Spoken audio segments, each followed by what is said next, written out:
हुआ ये कि फ्रैंकलिन जैसा दिखने वाला एक चोर सीधे पुलिस स्टेशन के अंदर गन लेकर घुस जाता है और बिना कुछ सोचे एक पुलिस वाले को मार देता है। इस वजह से पूरे पुलिस स्टेशन में भगदड़ मच जाती है और इसी मौके का फायदा उठाकर वह चोर वहां से भाग जाता है। लेकिन पुलिस वालों को लगता है कि ये सब कुछ फ्रैंकलिन ने किया है, जबकि असल में फ्रैंकलिन का इससे कोई लेना देना ही नहीं होता। फ्रैंकलिन बेचारा अपना काम खत्म करके थका हुआ घर वापस आता है। उसे बहुत ज्यादा नींद आ रही होती है, इसीलिए वह अपनी गाड़ी साइड में लगाकर सो जाता है। जब फ्रैंकलिन गहरी नींद में होता है, तभी अचानक एक पुलिस की गाड़ी वहां पहुंचती है, जिसमें कई सारे पुलिस वाले होते हैं। वे सीधे फ्रैंकलिन के घर के अंदर घुस जाते हैं और देखते हैं कि फ्रैंकलिन सो रहा होता है। पुलिस वाले फ्रैंकलिन को उठाकर सीधे स्विमिंग पूल में डाल देते हैं और सिर्फ इतना ही नहीं, बल्कि पूल के अंदर बिजली का करंट भी छोड़ देते हैं। फ्रैंकलिन की लाश 2 दिन तक स्विमिंग पूल के अंदर ही पड़ी रहती है। तीसरे दिन फ्रैंकलिन का बड़ा भाई फ्रैंक, जो फ्लाइंग हाउस में रहता है, उसे अचानक फ्रैंकलिन की बहुत याद आती है। फ्रैंक फ्रैंकलिन को कॉल करता है, लेकिन फोन बंद आता है। वह दोबारा कॉल करता है, फिर तीसरी बार भी कोशिश करता है, लेकिन हर बार फोन बंद ही आता है। तब फ्रैंक को अंदर ही अंदर शक होने लगता है कि कहीं कुछ गलत तो नहीं हो गया।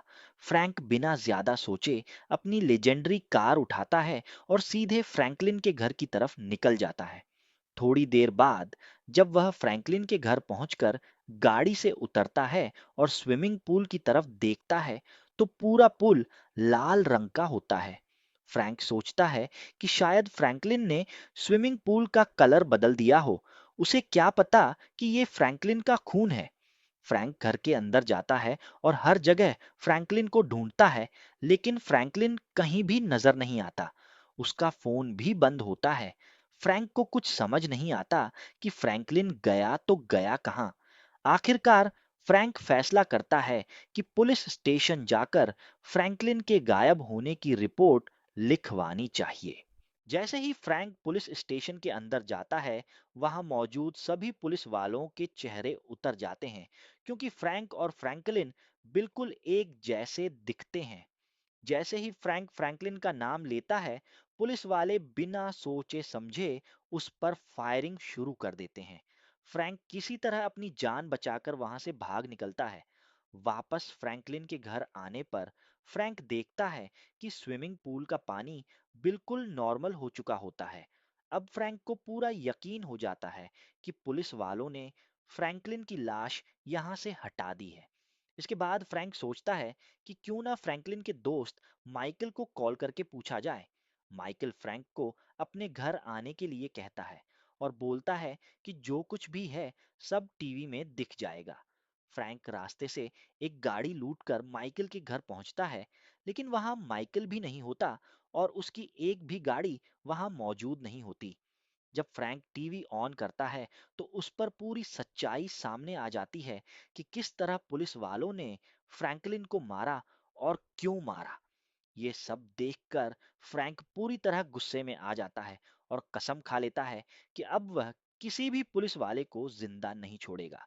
फ्रैंक का प्लान होता है कि वह पुलिस स्टेशन को पूरी तरह पानी से भर देगा और उस पानी में बिजली का करंट छोड़कर सभी पुलिस वालों को मार देगा। इस प्लान के लिए फ्रैंक एक फायर टैंक हासिल करता है, जो उसे फ्रैंकलिन के एक दोस्त से मिलता है, जो गांव वाले एरिया में रहता है।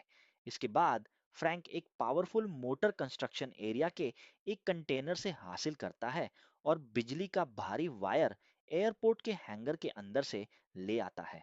फ्रैंक ये सारी चीजें चुपचाप पुलिस स्टेशन के पास सेट कर देता है। सब कुछ सेट होने के बाद फ्रैंक मोटर स्टार्ट करता है और कुछ ही देर में पुलिस स्टेशन पूरी तरह पानी से भर जाता है।